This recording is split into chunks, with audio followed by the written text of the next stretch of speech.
স্ত্রীকে বুকে জড়িয়ে ঘুমানোর 3টা উপকারিতা। 1. স্বামী স্ত্রী একে অপরকে জড়িয়ে ধরে ঘুমালে সকালে ঘুম থেকে উঠলে ইনশাল্লাহ কখনো মাথা ব্যথা হবে না। 2. স্বামী যদি খুব বেশি বদমেজাজি এবং খিটখিটে স্বভাবের হয় তাহলে স্ত্রীকে জড়িয়ে ধরে ঘুমালে ইনশাল্লাহ এই সমস্যার সমাধান হতে পারে। 3. স্বামী স্ত্রী একে অপরকে জড়িয়ে ধরে ঘুমালে ইনশাল্লাহ সকল ধরনের চিন্তা এবং টেনশন থেকে মুক্ত থাকা যায়। খুনের সাক্ষী লাগে একটা আর বিয়ের সাক্ষী লাগে 3টা, তাহলে বুঝে নেন খুনের চাইতে বিয়ে কতটা ভয়ানক।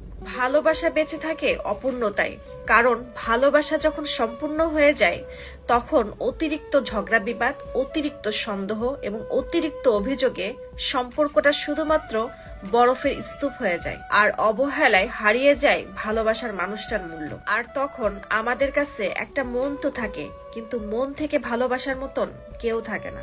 যে পুরুষ একজন নেকবান স্ত্রীর সাথে গাদ্দারি করে, কষ্ট দেয়, একটু কিছু হলেই মারধর করে, আঘাত দেয়, ধোঁকাবাজি করে আর নিজেকে দাবি করে আমি একজন বীর পুরুষ, সে আসলে বীর পুরুষ হতে পারে না, সে একজন কাপুরুষ। কারণ কাপুরুষ কখনো একটা মানুষকে ভালোবাসতে পারে না। আর বীর পুরুষ নিজে কষ্ট পায়, দুঃখ পায়, কিন্তু কখনো অন্য কাউকে দুঃখ কষ্ট দেয় না। সংসার ভেঙে যায় এই 5টি কারণে। 1. স্বামী স্ত্রী একে অপরকে সময় না দেওয়া। 2. দুজন দুজনের ভালোবাসা প্রকাশ না করা। 3. হাসি খুশি না থাকা, সবসময় মন খারাপ করে থাকা। 4. স্বামী স্ত্রীর ভিতরে বন্ধুত্ব এবং ঘনিষ্ঠতা না থাকা। 5. স্বামী স্ত্রী কারণ অকারণে সবসময় ঝগড়াঝাটি করা। জীবনে সফল হতে কি কি লাগে? 1. অপমান।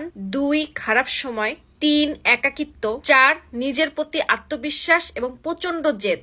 ব্যাস এতটুকুই, ইনশাল্লাহ আপনার সফল নিশ্চিত। আপনার এক্সকে অন্য কারোর সাথে দেখে কষ্ট পাবেন না। আপনার পুরানো জিনিস গরিবদেরকে দান করতে শিখুন।